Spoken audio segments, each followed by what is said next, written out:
everybody. I'm Greg. And I'm Katie. Welcome to the Meeple Society. Today we are on episode 82, part 3 of the S's. But before we get started, as always, please like the video, subscribe to the channel, hit that bell icon if you want notification of future content. Or click on the link below and find all of our social media. There you go. All right. 15 games? 15? Yeah, I think we decided to go a little larger in the S's because we had so many of them. We're trying to keep it under 20 pieces of the S's, hopefully. I'd like to keep it under 15 personally, but we'll see. So we'll start off small. How about that? You can't get much smaller than that one. With sea salt and paper in such a small box with it on upside down. Jeez. I know I didn't put that up. Nope. All right, so sea salt and paper. This is one we picked up at Gen Con last year. Year before last. Year before last. This is just a cute little card game. This was actually a pretty big hit at Gen Con. It was selling pretty fast. Yes. And I'll be honest, on first play, both of us kind of thought, eh. But the second play was actually really good. I enjoyed I enjoyed the second play. The first play, like I said, I wasn't sure I ever wanted to play it again. Yeah. But then we just played it at our birthday thing, a couple weeks ago. I actually enjoyed it that time. Yeah, I kind of had a little bit more of a strategy. The first play of it, I had Didn't no you win strategy this at one? all. I think so. I think you won this one. Okay, so with this one, there is this very large deck of sea creatures.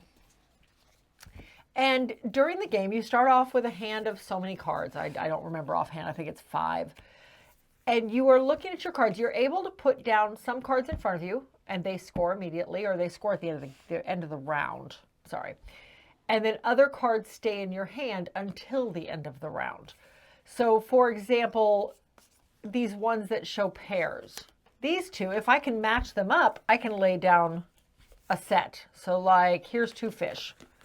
I could lay down the 2 fish, and then I get to do the special ability of the fish. And those sit down in front of me. At the end of the round, they're worth a point. Then there's all sorts of cards that do that. There's crabs, there's fish, there's boats, there's people, there's sharks. There's all sorts of different cards that do this same thing. Then there are cards that give you points per every one you have. Like this one is 1 point per every fish I have.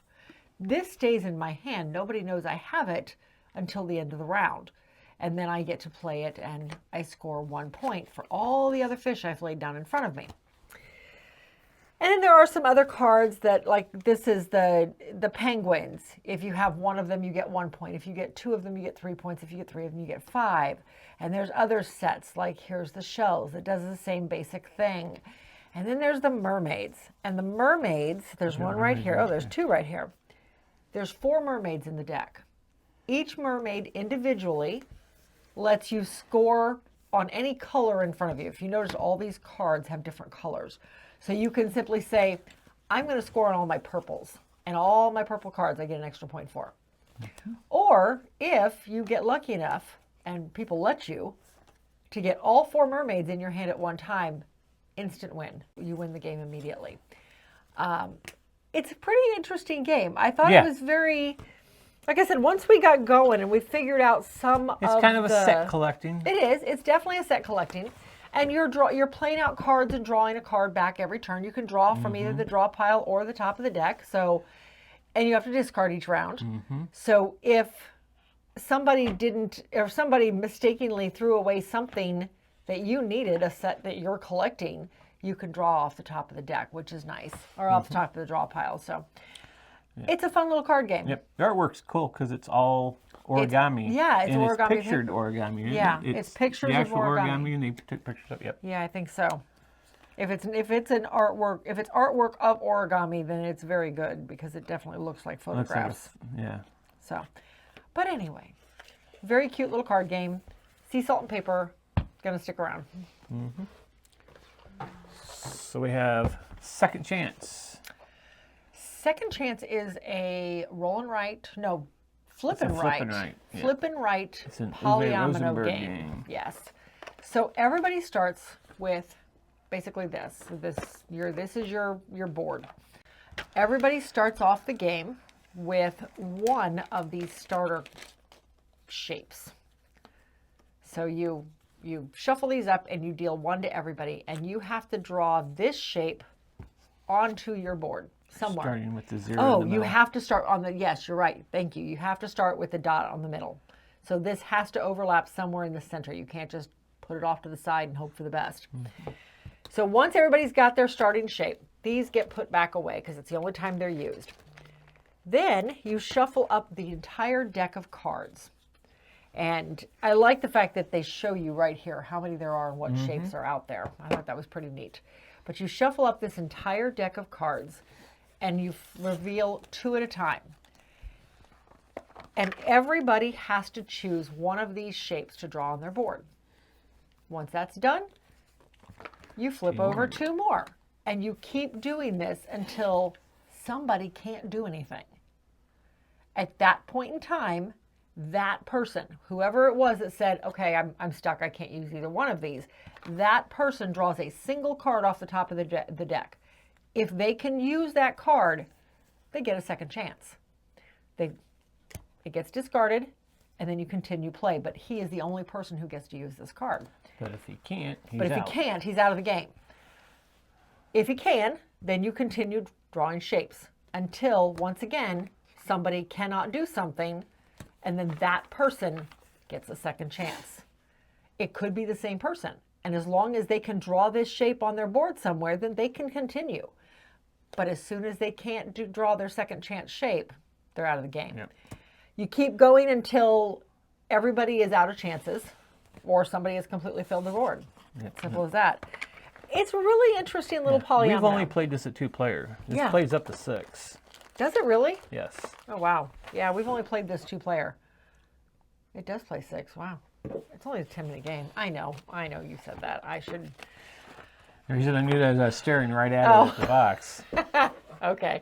I guess I'd never paid attention to it because I've always, oh, look, I got it on right. Anyway, second chance. Basic flip and right polyomino game. So it actually reminds me a little bit of cartographers, but you don't have all the goals and stuff. And you're not swapping boards back and forth. You're not swapping boards for monsters. Yeah, you're right. Well, good call. So anyway, second chance, gonna stick around. Okay. All right, so we have Sea of Clouds. Okay, we've had this one in our collection. We've had it for a while. Forever. And we've played it twice now. Yes, we've played it twice. This last week being the second time. All right, so, gosh, now I got to remember how it plays. And we just played it a week ago. That's the bad thing. All right, so everybody has their player board. And throughout the game, you are obtaining various cards. And they're going to different spots on your player board. And then there is the main board, which dictates basically how much time you have and when battles happen between players. And then there's what card? These are the treasure cards laid out, aren't they? If I remember correctly. Yes, because you're having 3 of these. That's all this whole stack. This whole stack is all, they are. They're all mixed. That's right. Now you start with a captain. Yes, everybody starts with a captain, which is your board. And you start with, I think, a little bit of money. If I remember correctly, you do start with just a little bit of money. And then each round, there are 3 cards laid down here. The first player gets to look at the first card, decide if they want it. If they don't, they put it back and they add another card to the pile. You know what's coming up. You know what the cards could potentially be. Then he looks at the second pile. I don't want that one either. So he does that. Then he looks at the third pile. Okay, I'll take this one. He takes it and then replaces it. So there's one there. And then he adds this to his board, depending on what it is, upside down or face up, to the correct area of his board. The next player would look at both of these cards. No, I don't want those. And add to it. Look at these cards. That's intriguing. I'll take these. And then you replace the next one. If you get all the way to the end and you don't want any of them, you can just draw blind off the top of the deck, but you only get the one card, and that's the card you get. You don't have any other choice. So that's not a horrible card. But these are mostly rum. Yeah, there's rum These are cards, pirates. there's pirate cards, there's... Pirates are what you need for the war, there's for battles. Artifact cards, there's all sorts And of then different just stuff in treasure here. cards. And treasure cards, Like yeah. this one, it has no effect. It's It's worth It's just- nothing. Is that one of the pirates? Yeah, No, that is. No, it's not a pirate. It's Oh, a it's treasure. card. Oh, well, okay. It's Professor Simeon. It has no effect. I It's mean- just a one of those cards you can have in your hand and people wonder what it is. Yeah. So, it's okay. That being said, we've played it twice in probably 8 years. We've had this in our collection. Something like that. I'm not sure how old the game is, but we've had it for quite a while. So anyway, we are... 2016. Did you see it right there? I was going to say, your eyesight is very good today. Anyway, we are going to let this one go. We didn't decide if we want to just put it into the other collection or just let it go, period. We'll probably have to make that decision, but it is going to leave our collection anyway, just because it just never gets played. And yeah, anyway, Sea of Clouds. Gonna make some space. All right. Now we have set. Oh, jeez. Set. What? The box is upside down. I noticed. I didn't even have to look at it, and I knew that. All right, Set is an older game. This is a classic. With this one, you put out, and you had some. You struggled with this one at first. Yeah. But as soon as it clicked, and you ended up beating me. So you put out 12 cards, and these are all going to be. This is going to be easy. Is it 12? You already see a pattern, don't you? Yes, you put out 12 cards. If nobody sees a pattern in here, nobody sees a set, then you can add 3 more to it, but that's it. So what you're doing is you're looking at these cards, and the first person to call out set can grab a set they see on the table. So your sets have to either match or be completely different in all 4 categories: number, shape, color, and gradient. Gradient being either blank, lined or shadowed in some way, or solid. So for example, here we've got this one. These they're all 3s, they're all purple, they're all dark, but it's 3 completely different shapes. Or these all 3. dark. Filled in, sorry. You know what I meant. Solid. Solid, thank you. They're all solid. Or there's these 3, same thing. They're they're green, they're all different shapes, they're all solid. Alternatively, I don't see any other patterns because there's nothing else. Nope. You could do like a 1, 2, 3. Like I could do this. Yes, that would be a set because they're different shapes, different colors, numbers. different numbers, and different gradients. Everything is different on them. So that would be a set also. So the first person to say set grabs the set that they found, identifies it. Everybody can say yes or no, and then you set aside. And you fill back in, and you keep going. These need to be shuffled really badly. So anyway, that's the whole game. When the deck runs out, and there's a decent sized deck here. When the deck runs out, then you count up your sets, and whoever has the most wins the game. Simple as that. It's a really tricky game. It requires, I felt like, a lot of attention because you've got to look at that detail. There was more than once You definitely got to use your peripheral when you're looking because you got to be able to see everything out there. Well, and at one time. I caught myself going, okay, do I have any 1s? Okay, how many 2s do I have? How many 3s do I have? Okay, and you found yourself going through a checklist. At least I did when I was looking at them. I really enjoyed it. I mean, it's a classic for a reason, right? So we're going to hold on to this one. Didn't you say this was upside down? And I turned the box around and it's still upside down. Were you tricking me? You sat there and spun it a few times. So. Did I really? Anyway. Okay. Anyway, we're going to hold on to this one. However, we have SETI cubes. Set cubed. Set cubed. Yeah. Yes. So this one has a board out here. This one was really bizarre. Yeah. I thought. Too bizarre. So everybody has a set of dice, and you are rolling them, and you can replace the dice as you need to. You roll them, and if you can come up with a set, the first person to come up with a set places their set of 3 here in the middle. And see, that is not a set. Now see, this would be a set. We'll just flip one over. So here we go. They're all the same shape. They're all 2s. They're different colors. So I would put that there. The next player now rolls their dice and has to build off of this. So maybe they do, nope, that's 2 diamonds. That does not work. That does not work. Nope, that's the same color. Let's do this. Okay. So maybe they do this. They have these 2 dice in their set. So they can go like so. And now they have a valid set of 1, 2, 3 of the same shape and same color. And it just keeps going like that. Now the trick is, unlike some games with this crossword style, these stayed on. Right. These stayed on. Thinking. Yeah, you were thinking of Scrabble, one of the Scrabble games. The trick though is they only need to make a set out of one of the dice on the board. So if they butt up against something that's not considered a set, it gets really confusing because it's not a set. So like if I had a 2 here, maybe those. So I could do this and have a set of 2s here, but these don't work here. Now I could potentially make them work by putting a 1 here or a 1 here of something, but at the moment it's not a set. So no, that's the same color. There are also wilds. Wilds can be anything. The trick is that once you place a wild down, you have to claim what it is. It's a 2 diamond. Okay.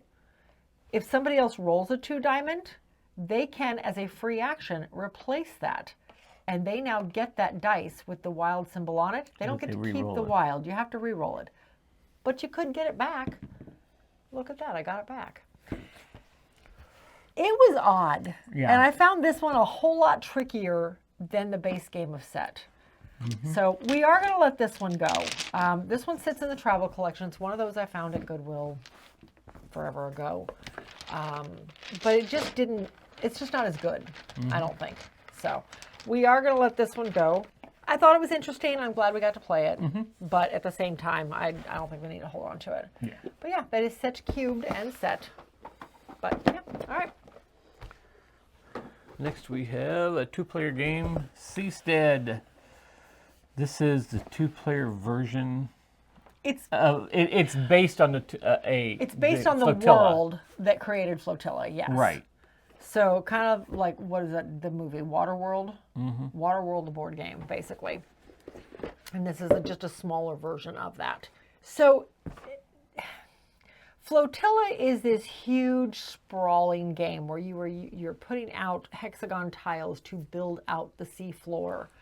And you're searching for stuff, and then eventually you flip over and you're now building the flotillas that everybody lives on out in the middle of the ocean. So with this one, it's a little bit different. The game starts out with these 4 flotillas already built in the middle of the table. Each of the flotillas has these icons on it that indicates what they are looking for, what that flotilla specifically is looking for when you're building stuff. Now these flip around through the game constantly. In fact, the game starts off with one of them locked, so you can't move it. You can build here, but you can't move that one. There's all sorts of these resource pieces. You're going to have those throughout the game. So on your turn, you essentially have 2 options. You can dive for resources, and this resource deck is kind of the timer in the game. Everybody starts off with, a certain amount. You pull a card, and each person gets whatever's on their side of the card. Right. Simple as that.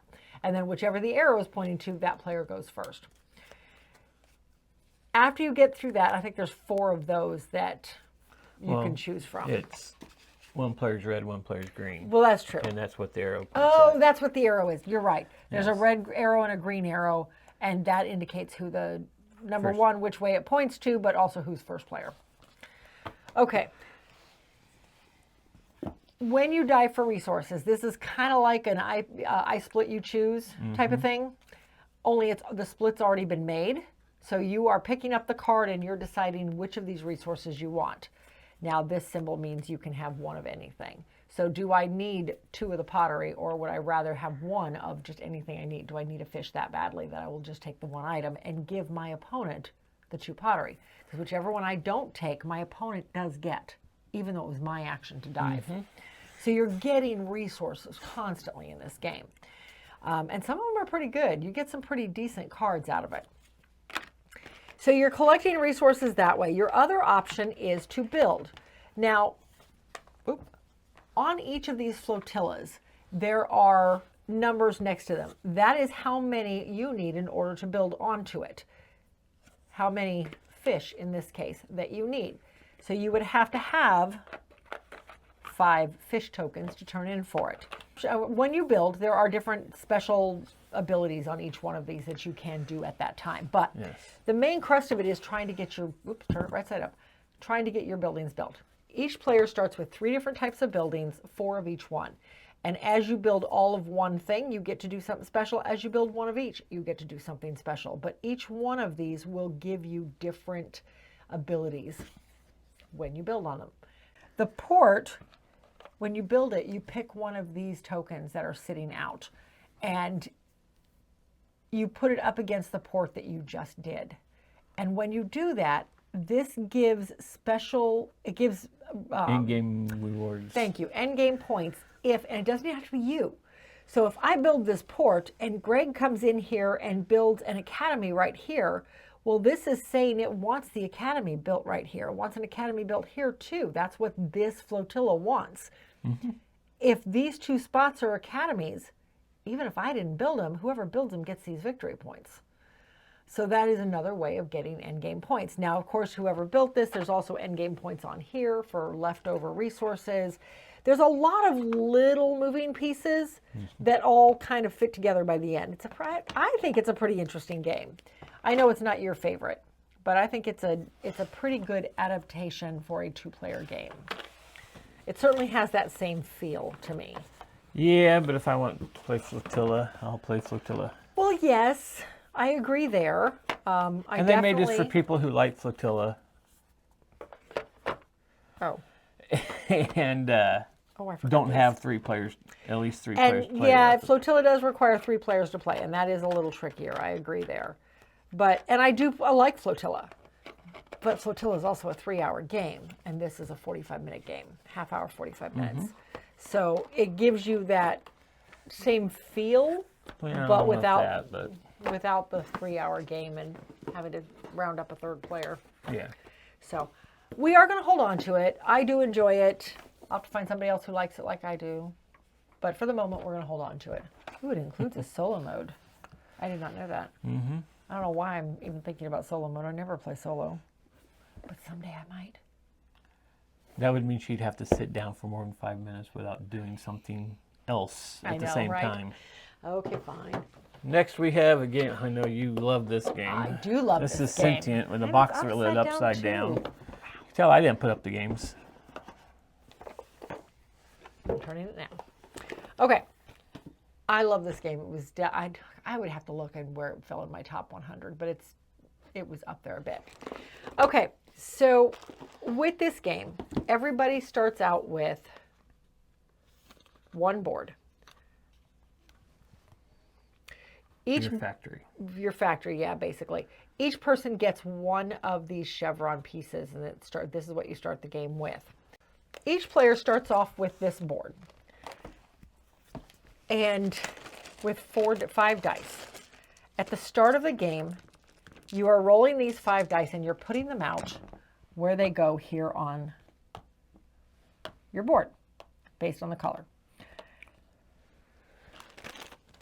In the center of the board, all of these cards are laid out with chevrons between them.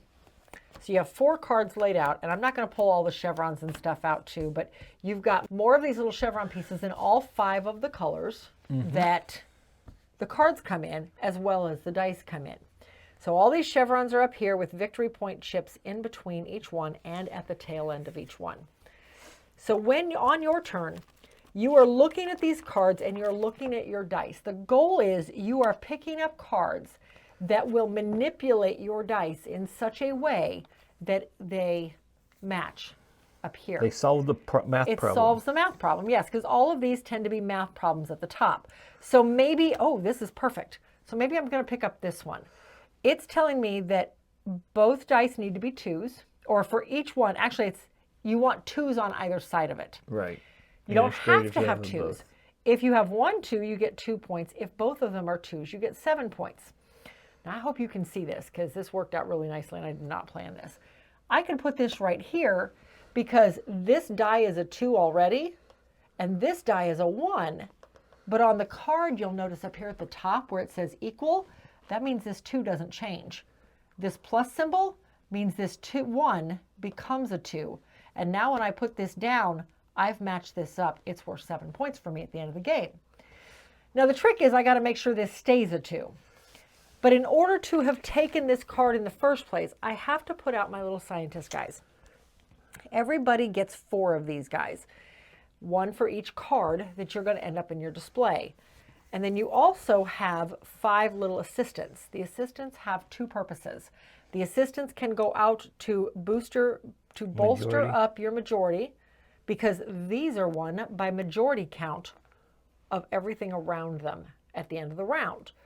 But they can also say I did... So this card there? Okay, so maybe I chose this card. This card tells me it's 8 points minus whatever the sum of these 2 dice are. Right now it's a 5 and a 2. But this plus symbol will make this go up to a 3, which isn't good for this equation, nor is it good for this card I already played. So what I could do is put one of my assistants on top of that plus symbol, and that means I don't have to acknowledge that plus symbol is there. It doesn't go off. This would turn to a 4. This would turn to a 4. So, but maybe later on, I could find something that would allow me to downgrade this one more. And I could place something that gives it a 0, or that turns it to a 3. Now, of course, that's not going to work. No, but because this turns to a 6. It does, because the numbers flip around. Yeah, you're right. they roll. I forgot about that. So 6s can turn to 1s, 1s can turn to 6s based on the equation that's up here. So that is essentially the whole game. You're doing area majority up here in order to find the cards that work to turn these dice so they will fill the equations that are here, that are on the cards, and then you gain the points for it. And there's a whole bunch of point chips you use for that. Area majority, you're counting everything around each one of the chevrons. Whoever has the most presence there gets the chevrons. These get added to the top of your boards, and then at the end of the game, you play 3 total rounds, so you're going to have 12 cards. At the end of the entire game, then everybody, you count up the colors you have, and you get 1 point per color times the number of chevrons you have. So if I have 3 of these purple cards and I have 1 chevron, it's 3 points. If I have 2 chevrons, now I've got 6 points. So you're trying to gain the majority. And like I said, everybody starts with 1 on their board. I have always loved this game. It is by far one of my favorite puzzle games. So that is Sentient, a very fun puzzle game. Haha, I did it right. It is going to stick around. Like I said, this is one of my favorites. So, but anyway. All right. Okay, now we have Shake Up. Shake Up. This is from the makers of Sequence. This was kind of interesting. I wasn't sure I would like it, but I did end up really liking this one. If I can get the box open. There we go. So here's your board. It's one of those games that the box is big because it's a big plastic board from the, 90s probably? 97. Yeah. Hey, you found it this time. I did. It's right there on a sticker, no less. That's kind of weird, but it's on a sticker on the box. All right. So anyway, so here's your board. Everybody starts off with five pieces. I'm going to turn it this way on their side of the board. And I don't know if you can see it, but there's all these little indentions on the board or raised pieces. So those are raised. They're little raised platforms. So everybody starts off like so on their side of the board. And then you're rolling dice. You have 4 dice you have to roll. You're trying to get sets or runs. If you can get a set or a run, you can move something. So you roll your dice. Oh, wow, there's a set of 3 right there, right off the bat. I could try for a 4th one if I want to. If I can get all 4. Yeah, you get 3 rolls. Yeah, you get 3 rolls, so why wouldn't I, right? Because you don't have to roll everything again. So set of 3, I get to move one of my guys up. Now here's the trick though. Then Greg would go, then I would go. Well, there's look, there's a full run. Wow. I get to do 2 different things. So yeah, you get to do, oh, that's, so what would happen on a full run or a full set of 4, you get to go and then go again. Or, what was the other thing? Or you can push somebody else back. Back to the start. Yes. So if I had a guy all the way up here, and the only way I could do that is like so. If I had a guy all the way up here, he could take this guy and shove it all the way back. But, or I could move, no, I can't move that guy up. The trick is, in order to move a guy up, you have to have at least 2 of them on a level. Except for your last guy. Except for your last guy. He's allowed to move without anybody being there. But, so if I were to do this, well, now I can't move him in because there's only one guy here. I can't move him up. So I'd have to start from down here again and move up. Once you get 2 guys up here and you manage to get a run or a set, you can drop one of them inside. And he's now safe. He can no longer be thrown back to the bottom of the hill. I thought it was a pretty interesting little game. I thought it was a pretty interesting little game. A little different take on Yahtzee style rolling. So this one sits in this travel collection. I think we're going to hold on to it, at least for now. Yeah, I mean, it's that simple. It's super easy to teach, and it was a lot of fun. It was fun watching the dice rolls. It makes it a little easier, and they don't rattle around so much. Anyway, that is Shake Up from the makers of Sequence. We're going to hold on to it. Speaking of Sequence, guess we what's will next? bring out Sequence. All right, so Sequence is another one of those classic games. The board is basically just a series of pictures of card Playing faces. cards. Yeah. And there's supposed to be 2 of each one. I have not done the math to find out for sure, but I imagine there's 2 of each card on here. That's what they say.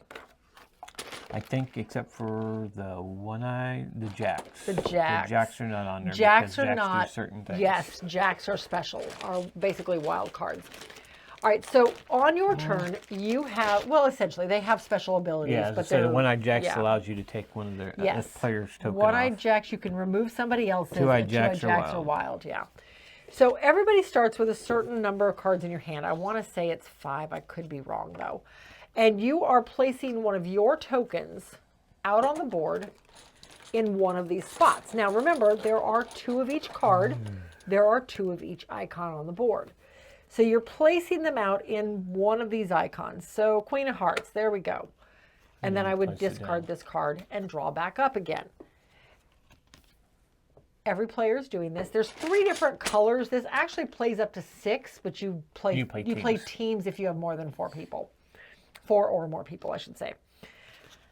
So you're doing this, and the whole goal is to eventually get 5 in a row, 2 sets, 5 in a row on the board using the cards in your hand. Now, obviously, these cards are not going to get me there, but it can be straight across. It can be down. Oh, is that actually going to stay? I did not think that would actually stay.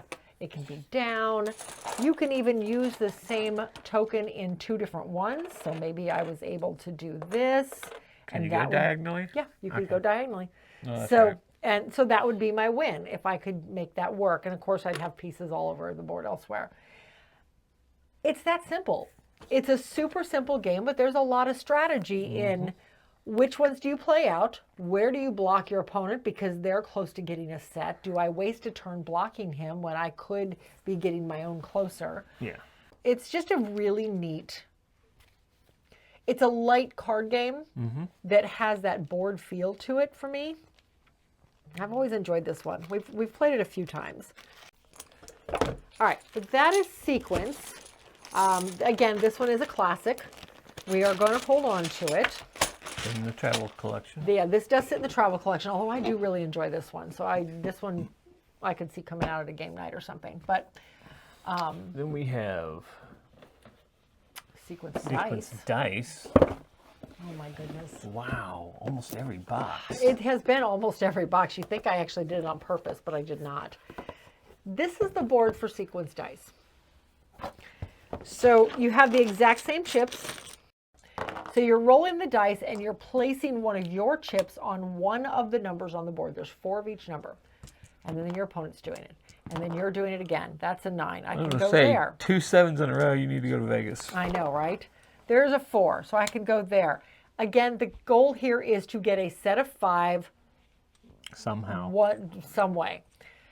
If you roll a 10, you remove one of your opponent's chips. If you roll an 11, you place one out anywhere you want. Anywhere except the 2s and 12s, I think. Those are the only places you cannot automatically place. I mean, it's that simple. That being said, it wasn't that exciting. No. There was really no strategy to it because it's all chance. It's all the dice rolls, yeah. Which, I mean, drawing cards is the same thing, but I feel like a lot of people love the 100% chance games, and that's what this is. That's what this is. This one we are going to get rid of. It is going to leave the collection, just because I feel like this is the classic. Base sequence is a lot of chance because it's a chance of what you draw, though. Yes. But you can strategize with it because of the cards in your hand. Yeah. You have this, 5 to it's think whatever of. you roll. So. Yeah. And there is no building up. There's no building up a hand and seeing what happens. You roll, you place. You roll, you place. Yeah. And we were halfway through the game, and literally the board was empty again because we both kept rolling 10s. Mm-hmm. And that was 10 minutes into the game.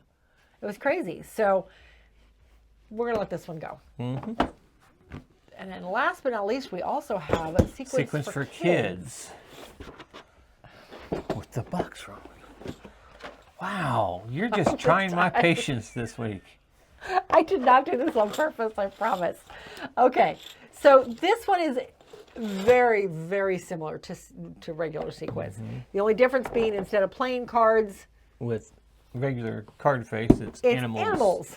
So the whole deck is made up of these different animals. And same thing, you have a hand of cards. You play out one of your tokens. The tokens in this are a little different, but you play out your tokens onto one of the animals. Like here I have Trevor the tiger, so I could go, where's the tiger at? Trevor the tiger is way down here. Or I could go to, Ulysses the unicorn. Place your chip on any one space. Yes. So this is a wild. Unicorns are wild, dragons removed. Dragons removed, right. And it says, I love the fact on every one of these, it says it right on the board exactly what removes, what are wild. So I do like that. You're not expected to just remember it arbitrarily. So you're slowly building up. This time you only have to have one set of 4 to win the game. But it's geared toward 3-year-olds. And there's free spaces down here in the corner of 4-year-olds. I think this is 3 through 6. So these free spaces down here in the corners, they can be one of the 4 if you need them to be. That's the whole game. It plays identical to base sequence. I like these chips better. Do you? I like the other ones. But these remind me of the chips we use for Meeple Live. Okay, so we're going to let this one go too, only because it's geared toward 3 to 6-year-olds, and that's not the target audience for what we're hoping to do with this collection eventually. Although I do really like this game. I think it's an adorable version of the game. But I think we're going to go ahead and let it go. So I'm pretty sure we can find somebody who will enjoy it. But anyway, that is Sequence for Kids, Sequence Dice, and Base Sequence. All right. Okay, the next one. Search for Planet X. I know you really, really like this one. I love this game. And I absolutely hated this one. But last night we played it, and I actually did not screw something up. Because every place, up until last night, every time I played it, I wrote in something wrong. And actually, the very beginning of the game, because they give you those starting places, and I put it in the wrong spot, one slot over, and it would have screwed me for the rest of the game. It would have screwed the entire game up, yes. And that's how all the other games I've ever played. But this last night, because I caught it. You were very diligent about it last night. And yes, I really, really had to pay attention and actually got through it. And I had probably, we tied. I guessed it. I had it before you had it, but I wanted to make sure one more thing to Well, no, I was the same way. To make myself... I knew where it was. I wasted a turn to verify it. Yes, and that's it what I gave was me doing. useless information. I'm like, mine gave me the information I needed, and... No, mine gave me useless information. But you solved it first and won by 1 point. No, we tied. I won on the tiebreaker. Oh, that's right. It was 36-36. Because you found it on first. Tiebreaker. Should have been who got the more papers out, the more theories out. But. Whatever. Anyway, so 2 different ways to play this. You've got your standard mode, which has 12 sectors of space, and you have your advanced mode, which has 18 sectors of space. I have done this side as a solo variant because I wanted to see how much more difficult it was. There's just a lot more to look at because you've got more dwarf planets and stuff. It takes longer. It does take a little bit longer. I really enjoyed this side, but I was afraid this side would break your brain. The other side was breaking my brain for a long time because of that, the missteps that I would take. Yeah. And it has the app. You go off the app, and there is a thing you can look back to the history to see what you've done. And that way you could check, make sure everything's right. And every time that would happen, it'd be halfway through the game or 2/3 of the way through the game, and I was like, I'm not going all the way back through. No. All right, so the way this one plays, you have your board out, you have your little sun token in the center that this rotates around. Basically, this shows Earth. So Earth is on here, and Earth rotates around, and it shows you what sections of the sky are available for search right now. Are visible to you. You can't search this section because they're on the other side of the sun. I don't think I ever noticed the I Earth didn't there. either. I was not going to say anything. I never noticed the Earth. I just now realized that. Because through the whole game, I was like, this is so boring here. They should have dressed it up somehow. And then I was like, oh, Earth is right there. Earth is right there. Wow. And this is a game of observation. Yeah. Okay. Anyway, so you can only interact with the sectors of space that are visible from Earth on this side of the sun. And as the game goes on, this rotates around and you can see the other sections of space. So everybody has their board. And then there's a spot we can go to Gen Con. Oh, it's a con, but it's not Gen Con. But. No. So it's a, what is that? It's XCon, there's a convention to try and locate Planet X. Planet X convention. The whole base of the game is you're trying to figure out which of these sectors Planet X sits in. So everybody has their player board. And the game starts with just some pure logic rules. Like comets. They only appear in certain sectors, and those sectors are here on your player board. So you are on your player mat. You know exactly what sectors they can be in. Asteroids are adjacent to at least one other asteroid. So they will never be by themselves. They're always going to be paired up or in groups of 4, period. There's 4 of them on the board, and you've got 2 comets. The dwarf planet. Well, the dwarf planet, you know when you find it, Planet X is not in either sector next to it because it cannot be next to Planet X. The gas clouds are adjacent to at least one empty sector of space. Planet X is not adjacent to the dwarf, but appears to be in an empty sector of space. So you've got to find your empty sectors. There are 3 what appear to be empty sectors of space on your board. One of them contains Planet X. You just have to figure out which one. But first, you got to find those 3. Now, what I like on this, there's 2 things. One, they make these player boards actually very easy because each one of them is labeled with an equinox symbol. So, and you grab the sheet, based on where you are on the board. So if I'm sitting on this side of the board where Greg is, I would take this sheet because my board matches the sector numbers here. But if I'm sitting here where I am, then I'm going to go up and I'm going to actually take the leaf symbol, which I've got to go all the way down to this page here. There we go. I've got to take the leaf symbol because now my view of the board matches this page. So I like that they did that. It definitely makes it easier when you're working with strict logic rules like this. Yeah, the standard side and the expert side. Yes. Yeah, and then it's 2 different sides, which depending on which side of the board you're going to flip to. So you're using the app throughout the game, and depending on what you decide to do in the app, tells you how many spaces forward you have to move. This is one of those games with whoever is the furthest back goes next. Simple as that. So you might end up with multiple turns if one of your opponents uses something that takes them further along in space. So you can do basically a survey, and you tell the app you're going to survey certain sectors of space. So maybe, let me flip this around so you can actually see what I'm looking at. So maybe I'm going to survey sectors 1 through 3, and I'm going to look for gas clouds. So I would tell the survey, the computer, the app, that I'm looking for gas clouds, sectors 1 through 3. It would tell me if there are any there. It won't tell me which one they're in, but it will tell me if there are any there. Mm-hmm. Well, then you got to then it tells me I have to move ahead 4 spaces.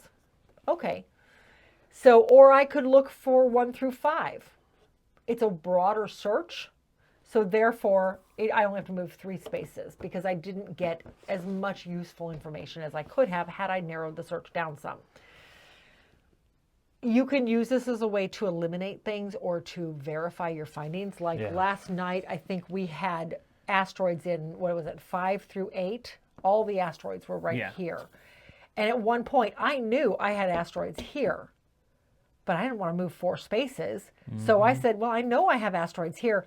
Let me look on 5 through 8. And it told me there was an asteroid. There were 4 asteroids in this sector. Well, that means I know this was an asteroid too. Right, and I think I'd already marked off the asteroids up here. Yeah. And then I found one there, and there was one over here I'd already marked off. So I'm going, well, that has to be it. So I marked those all as asteroids and not verifying any of it, except for just the one. Wow. But it was the only grouping because it said asteroids or consecutive. And see, I never got that piece of information because I never searched for it. I found it was all consecutive. I was like, okay, well, that's the only 4 consecutive together that's still together. It's like, those are all asteroids. Okay, well, there you go. That's an easy way to do it. So again, perfect logic. This is one of those pure logics. You have to be able to deduce what the app is telling you. You can do research, and the research will give you hard and fast logic rules that are only apply to this game, like all 4 asteroids are grouped together.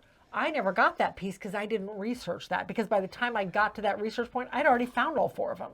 So I didn't need to research anything further. Why waste a turn on it? So I love the puzzle this makes me think through. I love that hard and fast logic. So yeah, this is a good one. I love this one. I would love to play this with more players. We've only ever played it 2 player. Someday we'll play it more. But anyway, great game. It will stick around. Oop, it found its second life because I actually you actually enjoyed made it through. One? That's good, because it wasn't going to go anywhere anyway, so it didn't matter. Anyway, Planet X, the search for Planet X, and this has 2 search for lost species, and now search for UAFs. Yes, is it UAFs? I think it's UAFs. I don't remember. It used to be UFOs, but now it's UAF or unidentified. No, I don't know. Whatever it is, it's looking for UFOs essentially. So I want to try the others. I've heard that. Well, actually, I don't even remember if I've heard they're better or not now. I've heard that they were intriguing, but I think people still go back to this one. I don't know. I like the theme of this one personally. So, but yeah, I want to try the others. Maybe at the retreat. Well, Quapla Nerds has the lost species. Yes. Ooh. Okay. May have to play that one with them. Anyway, this one's sticking around. Love it. Next is I don't think I put that one away. I did not put it away, or it would have been right. Because every time I put a game away, I check it. How was this off? Okay, it just has to turn that way. Why are there sticky notes all over this? I don't know. What in the world? Anyway, this is Seasons. I'm going to let you talk about this one. You love this game. It is a tableau building game, which is very interesting because I can just explain this without taking things out like she does. But you got to show all the cool pieces. We have the upgraded pieces. See, we have the upgraded Geek bits. Because usually these are cardboard. These are your resources. And how you go about that is you are rolling dice depending on the season, and you're gonna pick a dice, and then you get what's on the dice. You can get resources, you can get crystals, you can get cards. You're getting resources, and you can store them on your player board in these areas up on top. When you take your dice, you put it here so you know you've gone and you've used your dice. You have little actions down here that you could use, but they're going to cost you points at the end of the game if you do those actions. But the way it sets up is everybody gets 9 cards. You're going to do like a 7 Wonders draft. You're going to take one of those cards and pass it around. And then once everybody has 9 new cards, you take those 9 new cards now and you're going to split them up into 3 piles. You get to decide what's in the 3 piles. So you have 3 cards in each pile. The first year you're going to get those 3 cards up, and now you're going to try and get them out. The resources shown on this part of the card is how much you need to pay. So like this one needs 3 of the forests or leaves or whichever one you want to call it. I can't get them out. You need 3 of those, and then you get to put it out into your tableau. And so this one has a permanent effect by the little circle arrow there. And it says gain 3 crystals whenever you summon a power card. So whenever you summon a power card, you get 3 crystals, which is traced on this board. Didn't you make a bigger board? I thought we discussed making a bigger board for this. We discussed making a bigger board. Because you are putting cubes on here.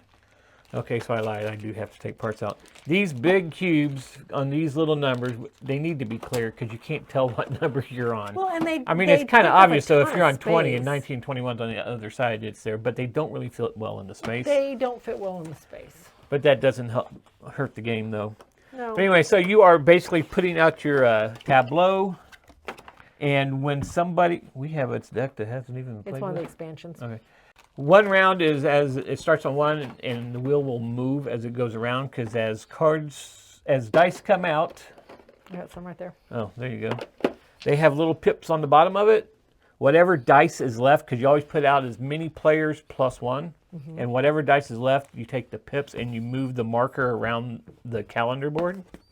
It will change the season, change the color of dice you're rolling, change what's on the dice. But once it gets back to 12, first year's over, you go until you play 3 years, you get back to the 12.